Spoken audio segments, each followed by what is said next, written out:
प्रणवार्ताय शुद्धज्ञानैकमूर्तये निर्मलाय प्रशान्ताय तस्मै श्री गुरवे नमः। ॐ अखण्डमण्डलाकारं व्याप्तं येन चराचरं तत्पदं दर्शितं येन तस्मै श्री गुरवे नमः। ॐ श्री गुरुबसवलिंगाय नमः। ॐ शान्ति शान्ति ಶಾಂತಿ. ಬಸವವಾಹಿನಿ ಎಲ್ಲ ವೀಕ್ಷಕ ಬಂಧುಗಳಿಗೆ ಬಸವ ಯೋಗ ಕಾರ್ಯಕ್ರಮಕ್ಕೆ ಸ್ವಾಗತ. ಅದರ ಜೊತೆಗೆ ತಮ್ಮೆಲ್ಲರಿಗೂ ಶರಣಾರ್ಥಿಗಳನ್ನು ಅರ್ಪಿಸ್ತಾ, ಬಹಳ ಮುಖ್ಯವಾಗಿ ಲಿವರ್ ಸಮಸ್ಯೆಗಾಗಿ, ಹೆಪಟೈಟಿಸ್ ಸಮಸ್ಯೆಗಾಗಿ ಈ ಯೋಗಗಳನ್ನು ನಾನು ಹೇಳಿಕೊಡ್ತಾ ಇದ್ದೇನೆ. ಅದರಲ್ಲಿ ಈ ಹೆಪಟೈಟಿಸ್ ಕಾಯಿಲೆಯಲ್ಲಿ ಈ ಹಳದಿ ಕಾಮಾಣೆ ಅಂತ ಬರ್ತದೆ. ಅಂದರೆ ಹಳದಿ ಕಾಮಾಲೆ ರೋಗ ಅಂತ ಬರ್ತದೆ. ಅಂದರೆ ಕಣ್ಣೆಲ್ಲ ಹಳದಿ ಆಗೋದು, ಈ ಉಗುರುಗಳೆಲ್ಲ ಹಳದಿ ಆಗೋದು, ಈ ಶರೀರ ಎಲ್ಲ ಹಳದಿ ಆಗಲಿಕ್ಕೆ ಪ್ರಾರಂಭ ಆಗ್ತದೆ. ಅದಕ್ಕೆ ಹಳದಿ ಕಾಮಾಲೆ ರೋಗ ಅಂತ ಕರೀತಾರೆ. ಇದು ಬಹಳ ಬೇಗ ನಿವಾರಣೆ ಆಗ್ತದೆ ಹಲವಾರು ಉಪಾಯಗಳನ್ನ ಮಾಡ್ಕೊಳ್ಳೋದ್ರಿಂದ. ಆಯುರ್ವೇದಿಕಲ್ಲಿ ಕೆಲವೊಂದು ಚಿಕಿತ್ಸೆಗಳನ್ನ ಮಾಡ್ಕೋಬೇಕು. ಪಂಚಕರ್ಮ ಚಿಕಿತ್ಸೆ ಮಸ್ಟ್ ಆ್ಯಂಡ್ ಶುಡ್ ಆಗಿ ಇದಕ್ಕೆ ಮಾಡ್ಕೊಳ್ಳೇಬೇಕು. ಇಲ್ಲಾಂದರೆ ಪದೇ ಪದೇ ಬರ್ತದೆ. ಯಾವುದೇ ಕಾಮಾಲೆ ರೋಗ ಆಗಿರ್ಬೋದು, ಅದಕ್ಕೆ ಪಂಚಕರ್ಮ ಚಿಕಿತ್ಸೆಯನ್ನು ಮಾಡಿಕೊಳ್ಳೇಬೇಕು. ಅದನ್ನು ಮಾಡಿಕೊಂಡ್ರೆ ಮಾತ್ರ, ಶರೀರ ಶೋಧನೆ ಆದರೆ ಮಾತ್ರ ನಿಮ್ಮ ಕಾಯಿಲೆ ಬೇರು ಸಮೇತವಾಗಿ ನಿವಾರಣೆ ಆಗ್ತದೆ. ಇಲ್ಲಾಂದರೆ ಅಲ್ಪ ಸ್ವಲ್ಪ ಅದೇನಾದರೂ ಉಳ್ಕೊಂಡ್ರೆ ಏನಾಗ್ತದೆ, ಮತ್ತೆ ಮತ್ತೆ ಆ ಕಾಯಿಲೆ ಬರಲಿಕ್ಕೆ ನಿಮಗೆ ಕಾರಣ ಆಗ್ತದೆ. ಹಾಗಾಗಿ ನೀವೇನು ಮಾಡಬೇಕಂದ್ರೆ, ಒಬ್ಬ ಒಳ್ಳೆಯ ವೈದ್ಯರನ್ನ ಸಂಪರ್ಕ ಮಾಡಬೇಕು. ಈ ಪಂಚಕರ್ಮಕ್ಕೆ ನೀವು ನಮ್ಮ ಹತ್ರ ತೆಗೆದುಕೊಳ್ಬೇಕಂದ್ರೆ ಜಾಸ್ತಿ ಅದಕ್ಕೆ ರಶ್ ಜಾಸ್ತಿ ಇರ್ತದೆ. 1 ತಿಂಗಳು 2 ತಿಂಗಳು ಮೊದಲಿರುತ್ತೆ ನೀವು ಅಪಾಯಿಂಟ್ಮೆಂಟ್ ತೊಗೋಬೇಕು. ಹಾಗಾಗಿ ಆದರೆ ನಮ್ಮ ಹತ್ರ ಬರ್ಬೋದು. ಆಗಲಿಲ್ಲ ಅಂದರೆ ನಿಮ್ಮ ಊರಲ್ಲಿ ಯಾರೋ ಒಬ್ಬರು ಒಳ್ಳೆ ಡಾಕ್ಟ್ರು ಸಿಕ್ಕರೆ ಅವ್ರ ಹತ್ರ ಮಾಡ್ಕೋಬೋದು. ಪಂಚಕರ್ಮ ಚಿಕಿತ್ಸೆಯನ್ನು ಶೋಧನೆ ಮಾಡಬೇಕು. ಆ ಡಾಕ್ಟ್ರಿಗೆ ಗೊತ್ತಿರಬೇಕು ಯಾವ ರೀತಿಯಾಗಿ ಶೋಧನೆ ಮಾಡಬೇಕು ಅಂತಕ್ಕಂಥದ್ದು ಆ ಡಾಕ್ಟ್ರಿಗೆ ಗೊತ್ತಿರಬೇಕು. ಅಂಥವ್ರ ಹತ್ರ, ಒಳ್ಳೆ ಎಕ್ಸ್ಪೀರಿಯೆನ್ಸ್ ಇರ್ತಕ್ಕಂಥವ್ರ ಹತ್ರ ಹೋಗಿ ನೀವು ಪಂಚಕರ್ಮ ಚಿಕಿತ್ಸೆಯನ್ನು ಮಾಡ್ಕೊಳ್ಳೋದ್ರ ಜೊತೆಗೆ ನೀವು ಭಾಳ ಮುಖ್ಯವಾಗಿ ಹಳದಿ ಕಾಮಾಳೆಗೆ ಈ ಮಾವಿನ ಹಣ್ಣು ಇರ್ತದೆ, ಮಾವಿನ ಹಣ್ಣಲ್ಲ ಕಾಯಿ, ಮಾವಿನಕಾಯಿ, ಕರಿಮೆಣಸು ಮತ್ತು ಅದರ ಜೊತೆಗೆ ಜೀರಿಗೆ, ಮಾವಿನಕಾಯಿ, ಕರಿಮೆಣಸು ಮತ್ತು ಜೀರಿಗೆ, ಕರಿ ಜೀರಿಗೆ ಆಗ್ಬೋದು ಅಥವಾ ನಾರ್ಮಲ್ ಜೀರಿಗೆ ಆಗ್ಬೋದು. 1 ಚಮಚ ಜೀರಿಗೆ, 8 ಕರಿಮೆಣಸಿನಕಾಳಿನ ಪೌಡ್ರು, 1 ಮಾವಿನಕಾಯಿ, ದೊಡ್ಡದಿದ್ದರೆ ಅರ್ಧ, ಚಿಕ್ಕದಿದ್ದರೆ ಒಂದಿಷ್ಟಿದ್ರೆ 1 ಮಾವಿನಕಾಯಿ. ಅದನ್ನು ನೀವು ಪ್ರತಿನಿತ್ಯ ಜೇನಿನೊಂದಿಗೆ ಸ್ವೀಕಾರ ಮಾಡ್ತಾ ಬಂದರೆ, ಜೇನುತುಪ್ಪದ ಜೊತೆಗೆ ತಿಂತಾ ಬಂದರೆ ನಿಮ್ಮಲ್ಲಿ ಒಂದು ತಿಂಗಳು 1.5 ತಿಂಗಳಲ್ಲಿ ನಿಮ್ಮ ಕಾಮಾಲೆ ರೋಗ ನಿವಾರಣೆ ಆಗ್ತದೆ. ಅರ್ಥ ಆಯ್ತಾ? ಅದ್ರ ಜೊತೆಗೆ ಇನ್ನೊಂದೇನೆಂದರೆ, ಈ ಅನಾನಸ್ ಹಣ್ಣು ಅಂತ ಬರ್ತದೆ, ಪೈನಾಪಲ್. ಅರ್ಥ ಆಯ್ತಾ? ಈ ಪೈನಾಪಲನ್ನು ನೀವೇನು ಮಾಡಬೇಕಂದ್ರೆ ಜೇನುತುಪ್ಪದಲ್ಲಿ ಅದ್ದಿಡಬೇಕು. ಎಷ್ಟು? 1 ವಾರ 15 ದಿವಸ ಅದನ್ನ ಹೆಚ್ಚಿ ಅನಾನಸ್ ಹಣ್ಣನ್ನು ಜೇನುತುಪ್ಪದಲ್ಲಿ ಅದ್ದಿಡಬೇಕು. ಆ ಒಂದು ದಿವಸಕ್ಕೆ 4 ಬಾರಿ ಆ ಒಂದು ಅನಾನಸ್ ಹಣ್ಣನ್ನು ಒಂದೊಂದು ಪೀಸ್ ತಿನ್ನಬೇಕು. ಈ ಒಂದು ಗಾಲಿ ಮಾಡ್ತಾರೆ ಹಿಂಗೆ ರೌಂಡಾಗಿರ್ತದೆ ನೋಡಿ, ಅದು 1 ಪೀಸ್ ಒಂದು ಸಮಯಕ್ಕೆ ತಿಂದರೆ 1 ಪೀಸ್ ತಿನ್ನೋದು. ಅದನ್ನೇನು ಮಾಡಿರಬೇಕು, ಜೇನುತುಪ್ಪದಲ್ಲಿ, ಅಂದರೆ ಒರಿಜಿನಲ್ ಜೇನುತುಪ್ಪ ಇರಬೇಕು. ಅದನ್ನು ದಿನಕ್ಕೆ 4 ಬಾರಿ ತಿನ್ನೋದ್ರಿಂದ ನಿಮ್ಮ ಹಳದಿ ಕಾಮಾಲೆ ರೋಗ ಸಂಪೂರ್ಣವಾಗಿ ನಿವಾರಣೆ ಆಗ್ತದೆ. ಅರ್ಥ ಆಯ್ತಾ? ಅದ್ರ ಜೊತೆಗೆ ಇನ್ನೊಂದಿಷ್ಟು ಆಸನಗಳನ್ನ ಅಭ್ಯಾಸ ಮಾಡಬೇಕಾಗುತ್ತೆ. ಅದರಲ್ಲಿ ಯಾವ ಆಸನಗಳು ಈ ಕಾಮಾಲೆ ರೋಗಕ್ಕೆ ಸಹಾಯವನ್ನು ಮಾಡ್ತವೆ ಅಂತ ಹೇಳಿದ್ರೆ, ಭಾಳ ಮುಖ್ಯವಾಗಿ ನಮಗೆ ಈ ಕಾಮಾಲೆ ರೋಗಕ್ಕೆ ಸಹಾಯ ಮಾಡ್ತಕ್ಕಂಥ ಆಸನಗಳು ಪವನ ಮುಕ್ತಾಸನ, ಅದಾದಮೇಲೆ ಪಾದಚಕ್ರ ಸಂಚಲನ, ಅದರ ಜೊತೆಗೆ ಬಹಳ ಮುಖ್ಯವಾಗಿ ಪಾದ ಅಂಗುಷ್ಟಾಸನ. ಇವೆಲ್ಲವುಗಳು ಲಾಭವನ್ನು ಕೊಡ್ತವೆ. ಪವನ ಮುಕ್ತಾಸನ ಹೇಗೆ ಮಾಡೋದು? ಉಸಿರು ತೆಗೆದುಕೊಳ್ತಾ ಹೀಗೆ ಮೊಣಕಾಲನ್ನು ಬೆಂಡ್ ಮಾಡಿಕೊಂಡು ನಿಮ್ಮ ಹಣೆಯನ್ನು ಮೊಣಕಾಲಿಗೆ ಸ್ಪರ್ಶ ಮಾಡೋದು. ಪ್ರತಿನಿತ್ಯವೂ ಪ್ರತಿಯೊಬ್ಬರೂ ಮಾಡಬೇಕಾಗಿರುವ ಆಸನ ಇದು, ಪವನ ಮುಕ್ತಾಸನ.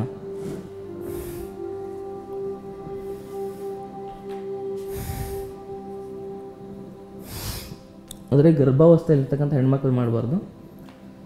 ಮುಟ್ಟಿನ ಸಂದರ್ಭದಲ್ಲಿ ಇದು ಮಾಡಬಾರ್ದು. ಉಸಿರು ಬಿಡ್ತಾ ಕೆಳಗೆ ಉಸಿರು ತೆಗೆದುಕೊತ ಮೇಲೆ.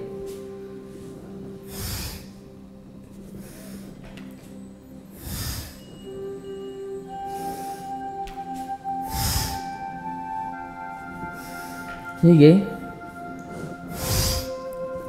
ಒಂದು 100 ಬಾರಿ ಮಾಡಬೇಕು.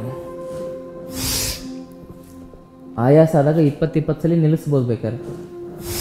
ಇದು ಒಂದೊಂದು ಕಾಲಿಂದ ಆದಮೇಲೆ 2 ಕಾಲಿಂದ.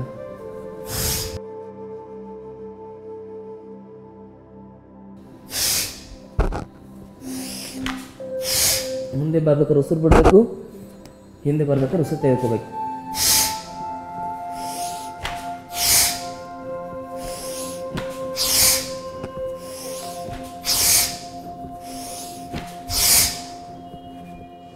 ವಿಶ್ರಾಂತಿ.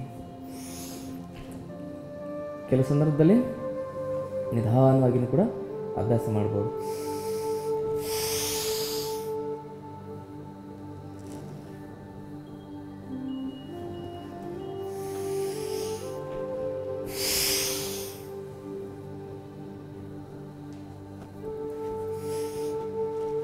ಇದಕ್ಕೆ ಪವನ ಮುಕ್ತಾಸನ ಅಂತ ಕರೀತಾರೆ. ಇದು ಬಹಳ ಮುಖ್ಯ ನಮ್ಮ ಲಿವರಿನ ಸ್ವಚ್ಛತೆಗಾಗಿ, ಕರುಳಿನ ಸ್ವಚ್ಛತೆಗಾಗಿ. ಇದರ ಜೊತೆಗೆ ಇನ್ನೊಂದು ಆಸನ ಯಾವುದು ಅಂತ ಹೇಳಿದ್ರೆ ಪಾದಚಕ್ರ ಸಂಚಲನ. ಅದಕ್ಕೆ ಪಾದ ಭ್ರಮಣ ಅಂತ ಕೂಡ ಕರೀತಾರೆ. ಈಗ ಸಣ್ಣ ಕೈ ಇಟ್ಕೊಳ್ಳೋದು, ಈ ಸ್ಥಿತಿಗೆ ಬರಬೇಕು. ನಿಧಾನವಾಗಿ ಕಾಲುಗಳನ್ನು ಈ ರೀತಿ ತಿರ್ಸ್ಬೇಕು. 1 2 3 4 5 ಈ ರೀತಿ clockwise anticlockwise. ಕಾಲು ಕೆಳಗಡೆ ಬಂದಾಗ ಉಸಿರು ಬಿಡಬೇಕು, ಕಾಲು ಮೇಲೆ ಹೋದಾಗ ಉಸಿರು ತೆಗೆದುಕೋಬೇಕು. ಹೀಗೆ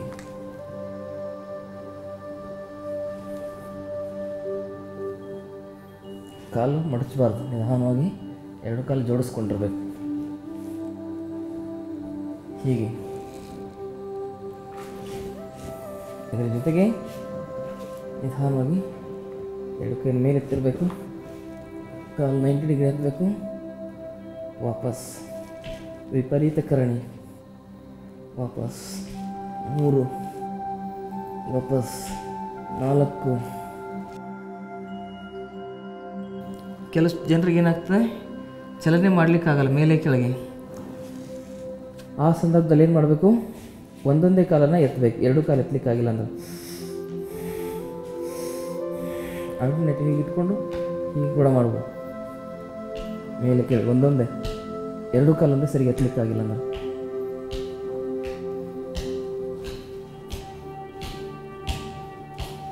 ಹೀಗೆ ಇವೆಲ್ಲ ಆಸನಗಳು ನಿಮ್ಮ ಹೊಟ್ಟೆ ಭಾಗದಲ್ಲಿರ್ತಕ್ಕಂಥ ಕೊಳೆಯನ್ನು ತೊಳೆಯಲಿಕ್ಕೆ ಬಹಳ ಸಹಾಯವನ್ನು ಮಾಡುತ್ತದೆ. ಹೊಟ್ಟೆಯಲ್ಲಿರುವ ಕೊಳೆಯನ್ನು ಮೊದಲು ನಾವು ತೊಳ್ಕೊಳ್ಬೇಕು, ಅಂದಾಗ ನಮ್ಮ ಜೀವನ ಶುದ್ಧವಾಗಿರ್ತದೆ. ಹಾಗಾಗಿ ಇದರ ಜೊತೆಗೆ ಇನ್ನಷ್ಟು ಪ್ರಾಣಾಯಾಮಗಳು ಈ ಸಮಸ್ಯೆಗೆ ಒಳ್ಳೆಯ ಪರಿಹಾರವನ್ನು ಒದಗಿಸ್ತವೆ. ಅದರ ಬಗ್ಗೆ ತಿಳ್ಕೊಳ್ಳೋಣ ಒಂದು ಚಿಕ್ಕ ವಿರಾಮದ ನಂತರ.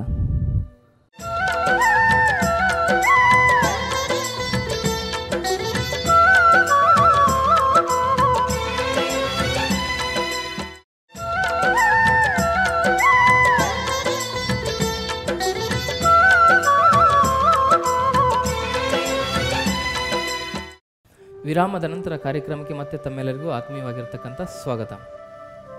ಈಗ ಈ ಲಿವರ್ನ ಸಮಸ್ಯೆಗೆ, ಜಾಂಡೀಸ್ ಸಮಸ್ಯೆಗೆ ಅತಿ ಮುಖ್ಯವಾಗಿರ್ತಕ್ಕಂಥ ಕಾರಣಗಳಲ್ಲಿ ಒಂದಂದರೆ ಮಾಂಸಾಹಾರದ ಸೇವನೆ.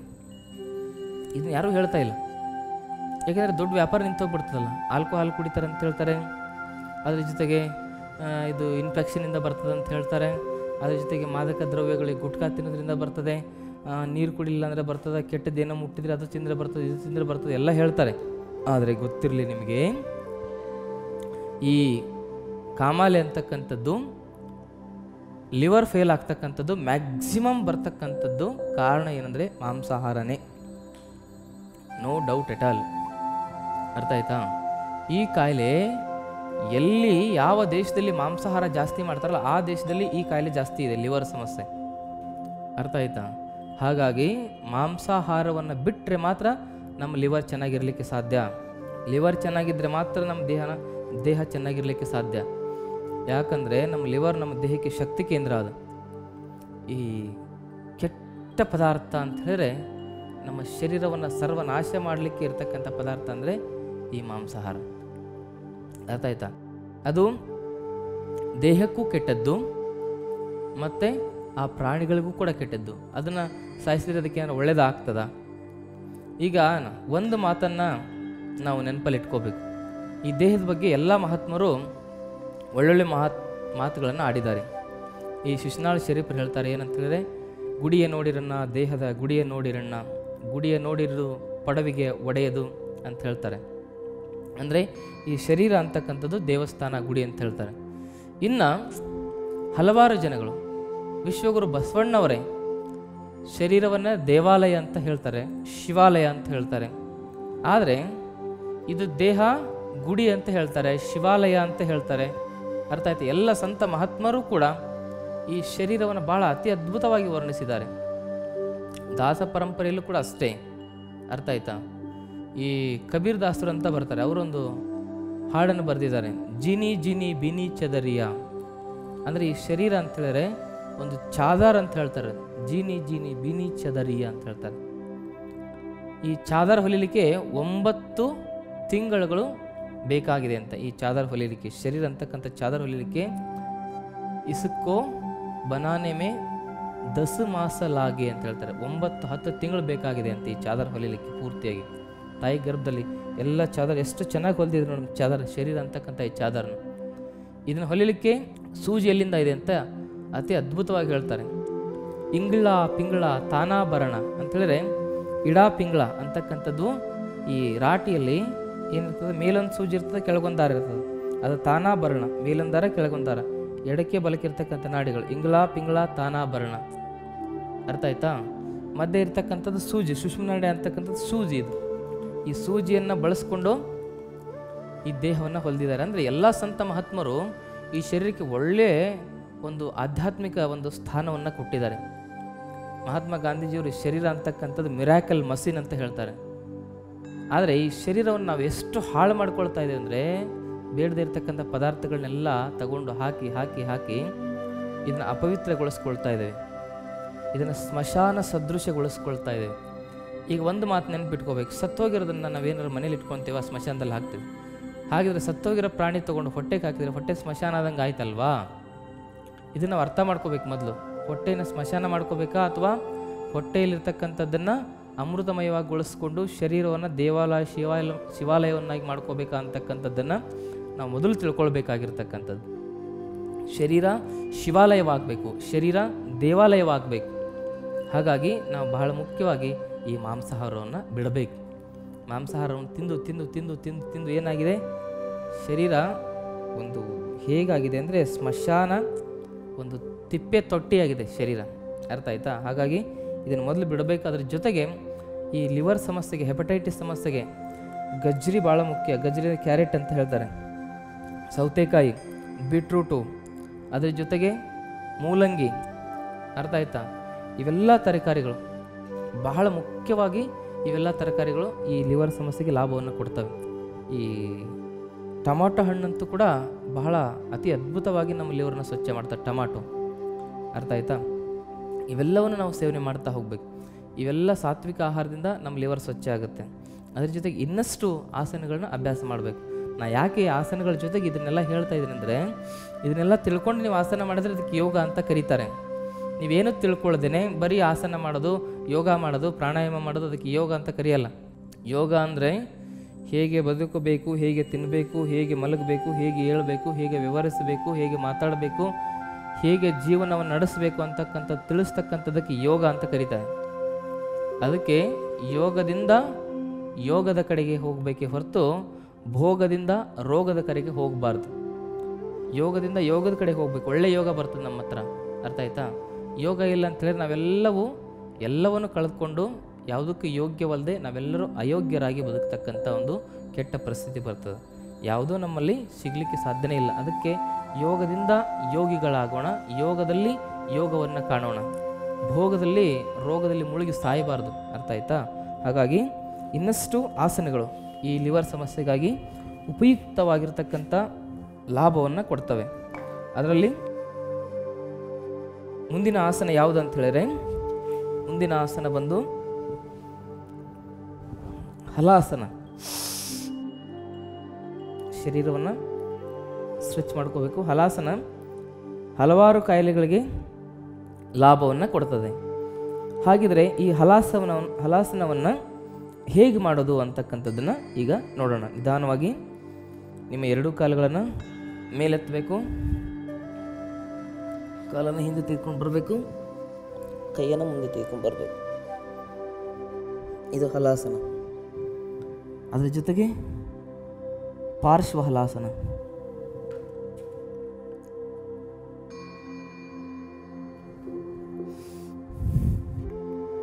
ಉಸಿರು ತೆಗೆದುಕೋಬೇಕು, ಉಸಿರು ಬಿಡಬೇಕು.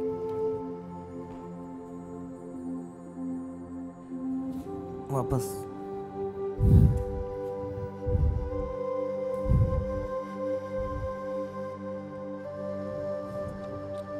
ಹೀಗೆ.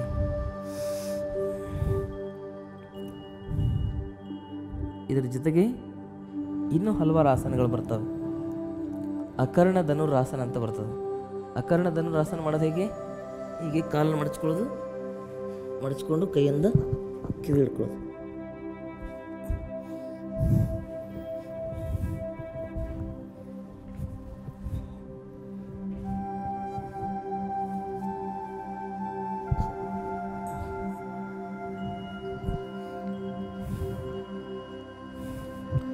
ಪೂರ್ತಿಯಾಗಿ ಕಿವಿ ಹಿಂಗೆ ಹಿಡ್ಕೋಬೇಕು, ಹಿಡ್ಕೊಂಡು ಕಾಲನ್ನು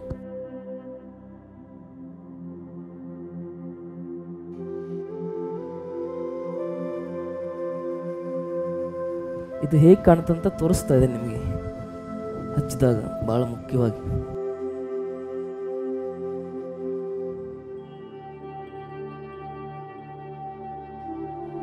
ಕೈಯನ್ನು ಹೊರಗಡೆಯಿಂದ ಹಾಕಬೇಕು.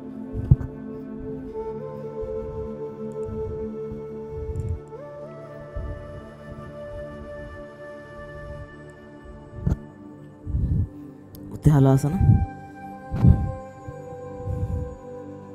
ಮತ್ತೆ ನಿಧಾನವಾಗಿ ನೀವೇನು ಮಾಡಬೇಕು, ಸಮಸ್ಥಿತಿಗೆ ಬರಬೇಕು.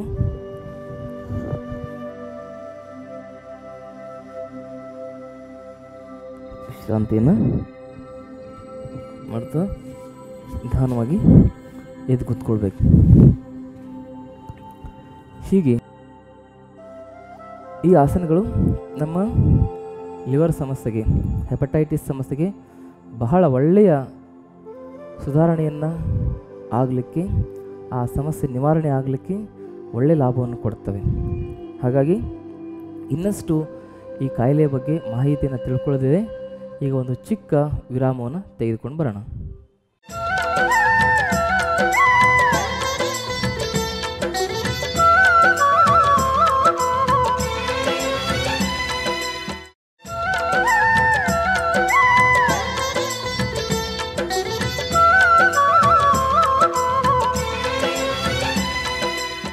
ವಿರಾಮದ ನಂತರ ಕಾರ್ಯಕ್ರಮಕ್ಕೆ ಮತ್ತೆ ತಮ್ಮೆಲ್ಲರಿಗೂ ಆತ್ಮೀಯವಾಗಿರ್ತಕ್ಕಂಥ ಸ್ವಾಗತ.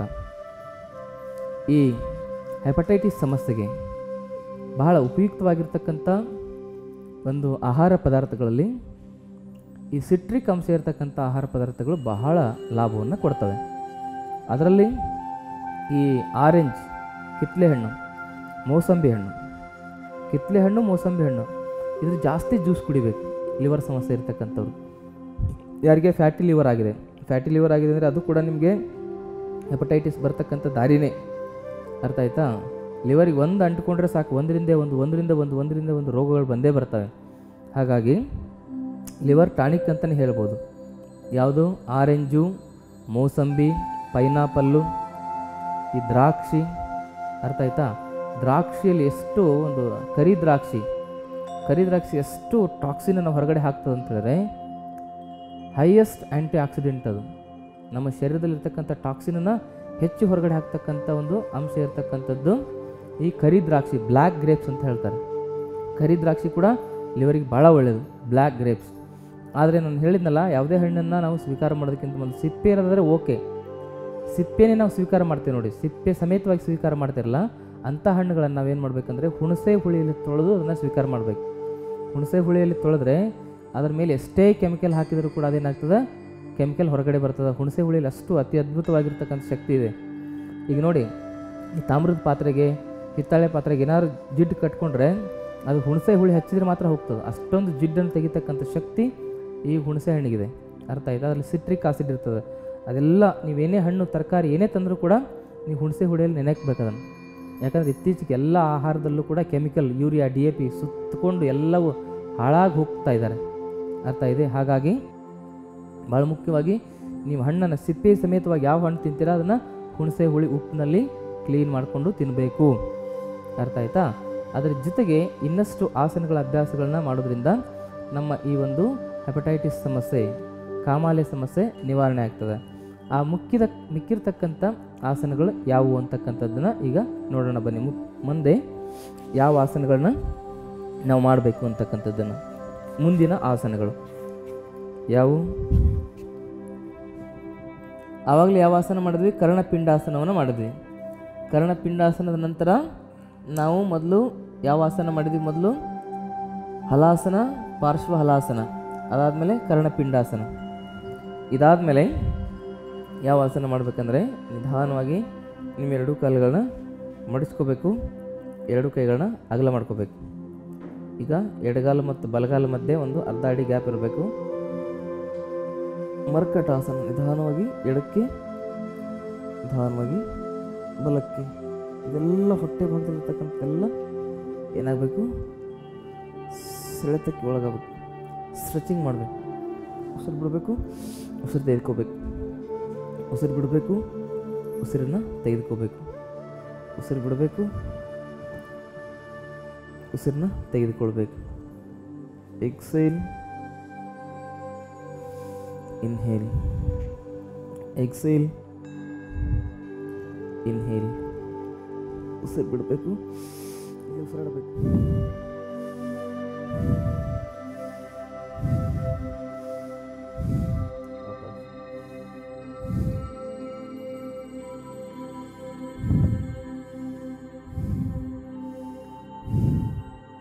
ಇದನ್ನ ಒಂದೊಂದು ಕಾಲಿಂದ ಈ ರೀತಿ ಅಭ್ಯಾಸ ಮಾಡಬೇಕು. ಶವ ಉದರಾಕರ್ಷಣಾಸನ ಅಂತ ಕರೀತಾರೆ, ಅಥವಾ ಮರ್ಕಟಾಸನ ಅಂತ ಕೆಲವು ಕರೀತಾರೆ.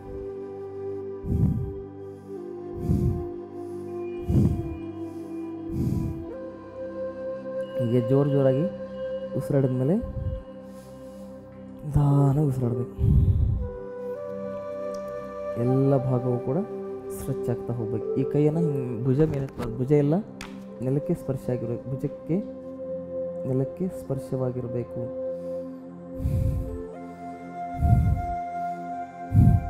ವಾಪಸ್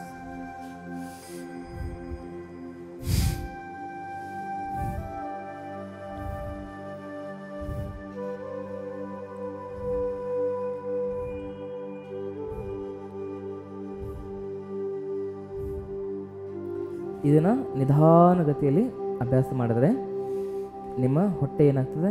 ಸ್ವಚ್ಛ ಆಗ್ತಾ ಹೋಗುತ್ತೆ. ಹೊಟ್ಟೆ ಬಹಳ ಪವಿತ್ರವಾಗಿರಬೇಕು, ಪರಮ ಪವಿತ್ರವಾಗಿರಬೇಕು ನಮ್ಮ ಹೊಟ್ಟೆ. ಅಂದಾಗ ಮಾತ್ರ ನಾವು ನಮ್ಮ ಕಾಯಿಲೆಯನ್ನು ನಿವಾರಣೆ ಮಾಡಲಿಕ್ಕೆ ಸಾಧ್ಯ ಆಗ್ತದೆ. ಹೊಟ್ಟೆಯಲ್ಲೆಲ್ಲ ಗಲೀಜಿಟ್ಕೊಂಡ್ರೆ ಯಾವ ಕಾಯಿಲೆನೂ ನಿವಾರಣೆ ಆಗೋಕ್ಕೆ ಸಾಧ್ಯನೇ ಇಲ್ಲ ನಿಮಗೆ. ಅರ್ಥ ಆಯ್ತಾ? ಇದಾದಮೇಲೆ ಏನು ಮಾಡೋದು? ನಿಧಾನವಾಗಿ ಅರ್ಧ ಚಕ್ರಾಸನ, ಚಕ್ರಾಸನ ಅಂತ ಕರೀತಾರೆ. ಹೇಗೆ ಮಾಡೋದು? ನಿಧಾನವಾಗಿ ಎರಡು ಕೈಗಳನ್ನ ಹಿಂದೆ ಇಟ್ಕೊಂಡು ನಿಮ್ಮ ಸೊಂಟವನ್ನು ನಿಧಾನವಾಗಿ ಮೇಲೆತ್ತಬೇಕು. ಉಸಿರು ತೆಗೆದುಕೊಳ್ತಾ ಸೊಂಟವನ್ನು ಮೇಲೆತ್ತಬೇಕು. ಹೇಗೆ ಎತ್ತಬೇಕಂದ್ರೆ ನಿಧಾನವಾಗಿ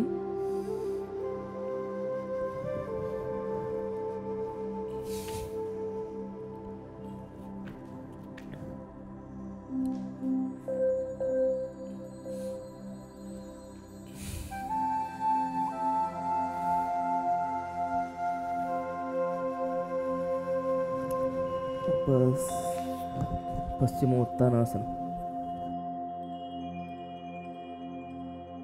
ಚಕ್ರಾಸನ, ಪಶ್ಚಿಮೋತ್ತಾನಾಸನ. ಚಕ್ರಾಸನ,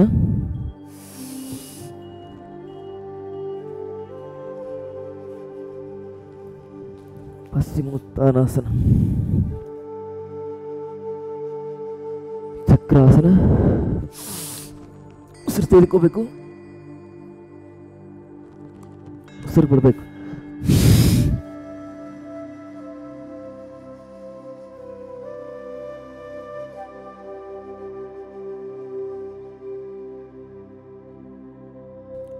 ಉಸಿರು ಬಿಡಬೇಕು. ಈ ರೀತಿ ಅಭ್ಯಾಸವನ್ನು ಮಾಡೋದ್ರಿಂದ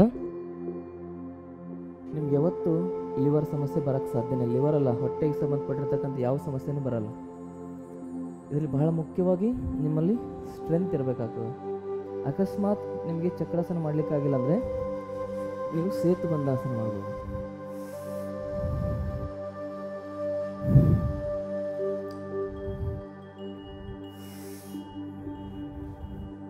ಕಾಲನ್ನು ಗಟ್ಟಿ ಹಿಡ್ಕೋಬೇಕು.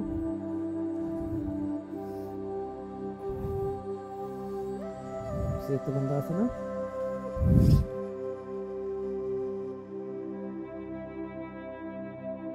ಸೇತುಬಂಧಾಸನ,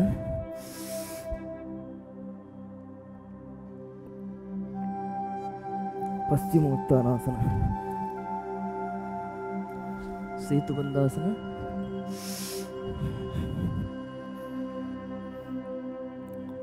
ಪಶ್ಚಿಮೋತ್ತಾನಾಸನ.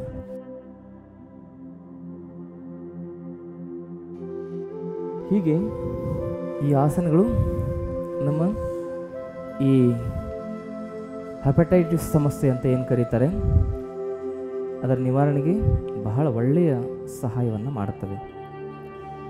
ಇನ್ನಷ್ಟು ಈ ಕಾಯಿಲೆಯ ಪರಿಹಾರ ಸೂತ್ರಗಳನ್ನು ನಾಳಿನ ಕಾರ್ಯಕ್ರಮದಲ್ಲಿ ಕೊಡ್ತೀನಿ ಅಂತಕ್ಕಂಥ ಮಾತನ್ನು ಹೇಳ್ತಾ ಇವತ್ತಿನ ಕಾರ್ಯಕ್ರಮವನ್ನು ಇಲ್ಲಿಗೆ ಮುಗಿಸ್ತಕ್ಕಂಥ ಸಮಯ ಬಂದಿದೆ. ಸರ್ವರಿಗೂ ಅನಂತ ಶರಣಾರ್ಥಿಗಳು.